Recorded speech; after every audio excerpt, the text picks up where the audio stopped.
जिसपे Indian government कुछ और कह रही है और नेपाल वाले कुछ और कह रहे हैं, तो ये पहले ये तो डिसाइड करें कि वो पैदा कहाँ हुए थे राम जी। जी शुक्रिया। मुझे पता है कि आपने मुझे इसी मुद्दे पर इनवाइट किया है।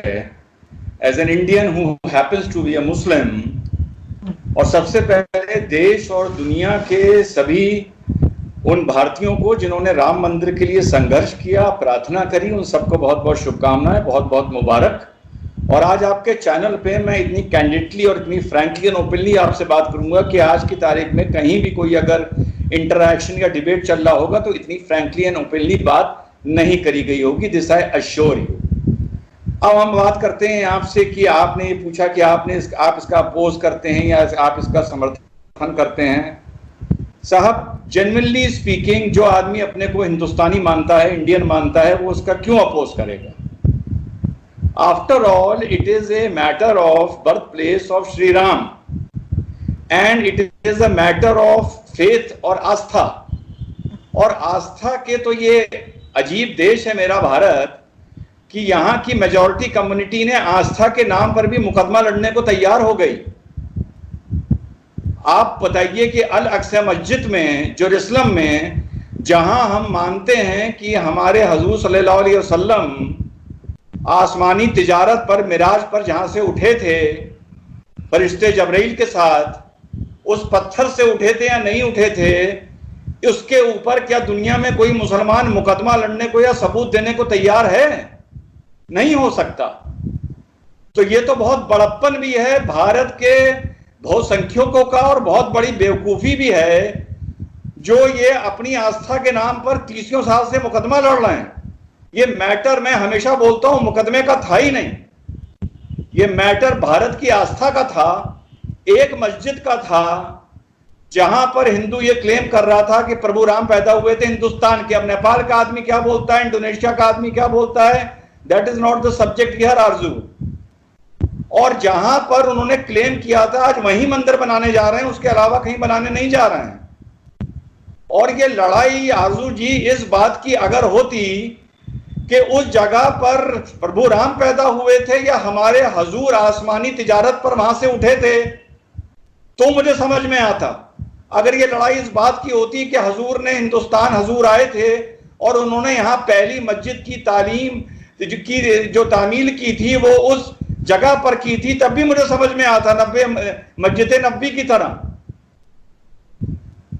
एक राजा के आदमियों के थ्रू, उसके जनरल्स के थ्रू एक बनाई गई मस्जिद, और हिंदुस्तान में और दुनिया में, और शायद आपको भी ना मालूम हो, माफ करिएगा, जो इसको बाबरी मस्जिद नाम रखा गया, पूरी दुनिया में लोग इसको बाबर से जोड़ के देखते हैं कि बाबर के मारे इसका नाम बाबरी मस्जिद रखा गया, क्योंकि उन्होंने मुगल हिस्ट्री डेप्थ में पढ़ी नहीं है।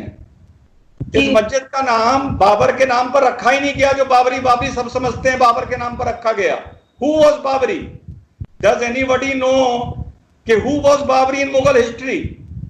आज आपके चैनल पे बता रहा हूं कि Babri was a 16-year-old boy जिसको बाबर अफगानिस्तान के काबुल के मार्केट से खरीद के लाया था।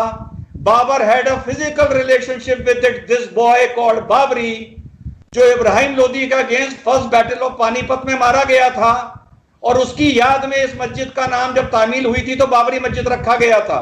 तो for all the Muslims in the world, they should understand कि दिस मस्जिद is not named after even Babar, this is known on the name of the boyfriend of Babar. लेकिन सर, इस तरह से तो अगर मैंने जैसे पहले कहा कि अब कोई कुछ बात कर रहा है, कोई कुछ बात कर रहा है, अभी जैसे नेपाल ने कहा कि राम तो यहाँ पैदा हुए ही नहीं थे, वो तो नेपाल में पैदा हुए थे, और ये इस बात के क्लेम के ऊपर बन रहा है कि क्योंकि यहाँ राम जी पैदा हुए थे इसलिए यहाँ पे मंदिर उनका होना चाहिए।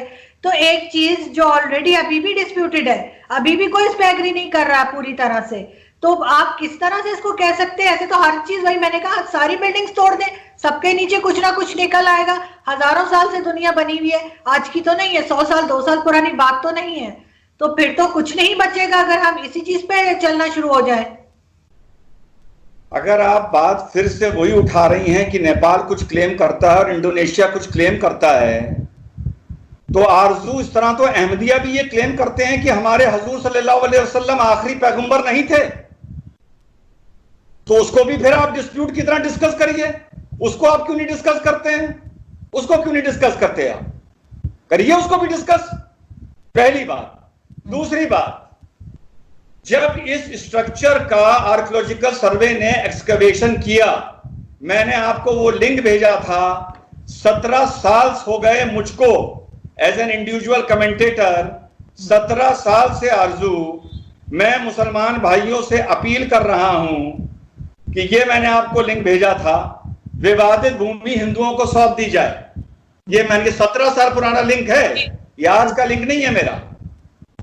जब उसका आप एक्सकेवेशन के लिए तैयार हुए under the direction of high court, या तो आप तैयार ना होते या आप मना कर देते। जो आज आप बात बोल रही हैं, या तो जो बाबरी मस्जिद के पक्ष के पक्षकार थे, जो लॉयर्स थे, वो कहते थे नो लॉर्डशिप, हम इसका एक्सकेवेशन कराने में तैयारी नहीं है, क्योंकि किसी ना किसी बिल्डिंग के नीचे कुछ ना कुछ तो निकलेगा। उन्होंने एग्री किया कि ठीक है साहब, होना चाहिए, ऑब्जेक्शन फाइल नहीं किया। जब इसका एक्सकवेशन होता है तो अंदर से ऐसा नहीं कि कुछ भी निकल आता है, अंदर से बाकायदा पिलर्स निकलते हैं, 36 दीवार निकलती है, मैन मेड स्ट्रक्चर निकलता है, जो मुस्लिम संस्कृति एंड मुस्लिम कल्चर से ताल्लुक नहीं रखता है। बात समझिएगा, मेरा आर्गुमेंट आरजू ये नहीं है कि राम यहां पैदा हुए थे या वहां पैदा हुए थे, this is not my argument. क्योंकि जैसा मैंने आपसे बताया, मेरा आर्गुमेंट ये नहीं है कि हजूर यानी इब्राहिम अलैहिस्सलाम अपने बच्चे को कुर्बानी के लिए इस पहाड़ी पर लेके गए थे या जेरूसलम लेके गए थे, ये मेरा आर्गुमेंट नहीं है। मैं कभी भी फेथ पर आरजू आर्ग्यू नहीं करता हूं। जब उसके नीचे से स्ट्रक्चर निकला और वो मुस्लिम संस्कृति इस्लाम से जुड़ा हुआ नहीं था, वो राम जन्मभूमि थी या बुद्धिस्ट का कोई सेक्रेड स्थान था, या वहां पर कोई महल था, या वहां पर कोई सभागार था, या वहां पर घोड़े का तबेला था, चाहे वहां पर अस्तबल था, कुल मिला के वो जगह हमारी नहीं थी, मुसलमान की नहीं थी। और अगर थी और आपको पता था तो आपको इंडियन कोर्ट्स में ये पहले ही हलफनामा एफिडेविट दे देना चाहिए था कि ये मस्जिद भी हमारी है और इसके नीचे भी एक स्ट्रक्चर है, वो भी हमारा है, जो फलाने फलाने मुगल ने या किसी गौरी ने या गजनी ने किसी ने बनवाया था। तब तो आप चुप रहे, क्योंकि आपको ये लगता था ये लैंड वर्जिन लैंड है। लेकिन जब वहां पर स्ट्रक्चर निकल के आया मैन मेड, तब आप पलट गए। तब आपको नहीं पलटना चाहिए था, मुसलमान को सिर्फ इतना कहना चाहिए था, अब ये जगह हमारी नहीं है।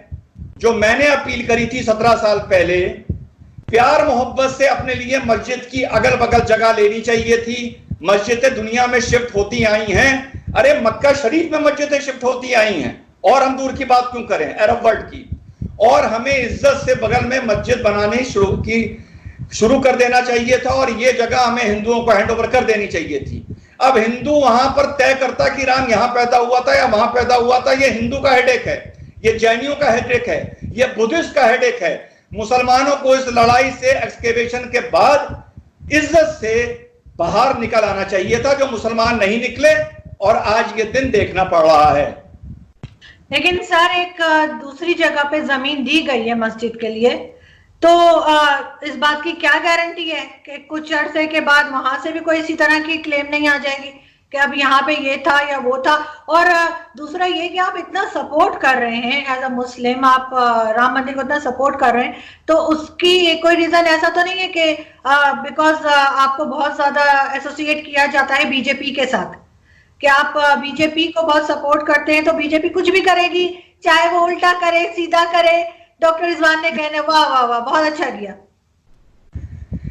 देखिए, बदकिस्मती ये है कि 2014 के बाद 2, 4, 5, 10 मुट्ठी भर मुस्लिम, एक तो ऐसे भी हमारे मुसलमान भाई हैं जिन्होंने राम जन्मभूमि पर पिक्चर बनाई, उन्होंने कहा जब राम जी की बड़ी प्रतिमा बनेगी तो उनके लिए चांदी के तीर मैं दूंगा। 2014 के बाद मुट्ठी भर मुस्लिम और झोला भर हिंदू राष्ट्रवाद की बात करने वाले, सेमिनार करने वाले, बढ़ चढ़ के बोलने वाले, है ना, लेक्चर देने वाले यूट्यूब पर भी हर जगह बहुत पैदा हो गए। कब के बाद? 2014 के बाद। I speak on my evidence. मैं राम मंदिर के लिए आज से 17 साल पहले बोल रहा हूं, जब नॉर्थ इंडिया में गुजरात को छोड़ के अच्छी तरह नरेंद्र मोदी और अमित शाह को कोई अच्छी तरह जानता नहीं था, योगी जी को कोई जानता नहीं था। मैं तब से बात कर रहा हूं राम मंदिर की, क्योंकि मुझे पता था कि एंड में वहां पर राम मंदिर ही बनेगा। राम मंदिर भारत में नहीं बनेगा आरजू, तो फिर कहां बनेगा? हमें जगह दे दो, हमें जगह दे दो, हम वहां राम मंदिर बना लेंगे दुनिया में। हम यहां अयोध्या में नहीं बनाएंगे। हमें आप जगह दे दो पाकिस्तान में, हमें जगह दे दो सऊदी में, हमें जगह दे दो मिडिल ईस्ट में, हम वहां बना लेंगे, हम यहां नहीं बनाएंगे। कहीं कोई हमें जगह देगा? तो जो राम मंदिर यहां नहीं बनेगा तो आरजू कहां बनेगा? Common sense. देखिए, थ्योरी ऑफ गवर्नेंस है highest happiness of the highest number. This is the theory of governance. ये आरजू हर जगह लाइफ में लागू नहीं होती है, गवर्नेंस में लागू नहीं होती है। ये नहीं कि कोई अल्पसंख्यक है, कोई अकलियत का भाई है तो कोई बहुसंख्यक उसका कत्ल कर दे तो उस पर मुकदमा नहीं चलेगा। नहीं, ये बात नौकरी देने में, आदमी की तालीम में लागू नहीं होती है, इंसाफ में लागू नहीं होती है। लेकिन जब आस्था की बात आएगी, जब मजहब धर्म की बात आएगी, तो highest happiness of the highest number देखा जाता है। आज भी अमेरिका में the president of America swears by the Bible. अब आप ये बताइए कि आपने हाल में अल सोफिया का किस्सा सुना होगा, तुर्की का सुना होगा आपने। वहां क्या हुआ? 900 साल से वो एक चर्च था। तुर्की के लोग खुद मानते हैं वो चर्च था, सब मानते हैं। उसके बाद वो 500 साल पहले मस्जिद कर दी गई। मुस्तफा अतातुर्क ने आके कहा no it will be a symbol of secularism, उसने उसको म्यूजियम बना दिया। 15 दिन पहले तुर्की में उसको फिर से मस्जिद कन्वर्ट कर दिया गया। पूरे यूरोपियन वर्ल्ड ने, क्रिश्चियन वर्ल्ड ने इसका विरोध किया। दुनिया के मुसलमानों ने क्या इसका विरोध किया? आपने किया कि अल सोफिया म्यूजियम को मस्जिद क्यों बना रहे हो? आपने ट्वीट किया तुर्की के प्राइम मिनिस्टर को कि आप ये क्यों कर रहे हैं। इमरान खान ने ट्वीट किया, ओएसी ने किया, दुनिया के मुसलमानों ने किया? नहीं किया। क्यों नहीं किया? क्योंकि उनको खुशी हो रही थी ये म्यूजियम दादागिरी के चलते एक मस्जिद बन रहा है। और अगर मैं ये सवाल आपसे पूछूंगा, ओएसी से पूछूंगा, भारत के मुसलमान से पूछूंगा, तो जानते हो वो क्या जवाब देगा? वो कहेगा भाई हमसे क्या मतलब, वो तुर्की का मैटर है, हमसे भारत की बात करो। बहुत अच्छी बात है। जब रोहिंग्याओं की बात आएगी तो म्यांमार का रोहिंग्याओं का ठेका ले लोगे। जब बांग्लादेशियों की बात आएगी तो आप उनका ठेका ले लोगे। जब पैलेस्टीनियंस की बात आएगी तो आप इसराइल को कोसोगे और उन्हें गालियां दोगे, यहूदियों को। क्यों? वो भी तो फिर बाहर का मैटर है, उससे भी मतलब ना रखो। पर नहीं, मुसलमान ऐसा नहीं करता। आरजू, आई एम वेरी सॉरी, मुसलमान डबल स्टैंडर्ड करता है। अगर इसी तरह यूरोप में किसी जगह को जबरदस्ती चर्च बनाया गया होता जैसा तुर्की में इस्तांबुल में बनाया गया है, तो पूरा मुस्लिम वर्ल्ड खड़ा हो जाता, ट्वीट करने लगता, उसके खिलाफ बोलने लगता, जिहाद की बात शुरू हो जाती। लेकिन नहीं, मस्जिद बनाई जा रही है तो सब चुप हैं। क्यों चुप हैं? इंग्लिश की एक कहावत है Arzoo, do not push the luck too far. Do not. हम लोग Muslim as a community religion को लेके we try to be very assertive and we push the luck too far. And that is the reason के पिछले 25-30 साल में दुनिया में राइट विंग अपने पैर फैला रहा है, because of Muslims, because we push the luck too far. हम हमेशा अपनी अस्तीनें चढ़ाए रहते हैं। जब हम मेजॉरिटी में होते हैं तब हम अपनी अस्तीनें चढ़ाए रहते हैं। जब हम माइनॉरिटी में होते हैं तब हम आरजू अपनी अस्तीनें चढ़ाए रहते हैं। क्या दूसरे ने चूड़ियां पहन रखी हैं, दूसरे ने अपनी मां का दूध नहीं पिया है, दूसरे के जज्बात नहीं है? लेकिन सबसे कम तो मैंने ये मुस्लिम कम्युनिटी को ही देखा है जो किसी चीज में खड़ी नहीं होती एक दूसरे के लिए। मैंने कभी नहीं देखा कि मुस्लिम वर्ल्ड आगे बढ़ा हो और किसी के ऊपर अगर कुछ हो रहा है तो किसी ने बात की हो। दूसरा ये जिस तरह से सर अभी बना रहे हैं, राम मंदिर बना रहे हैं, तो जो जमीन मस्जिद के लिए दी थी वो जमीन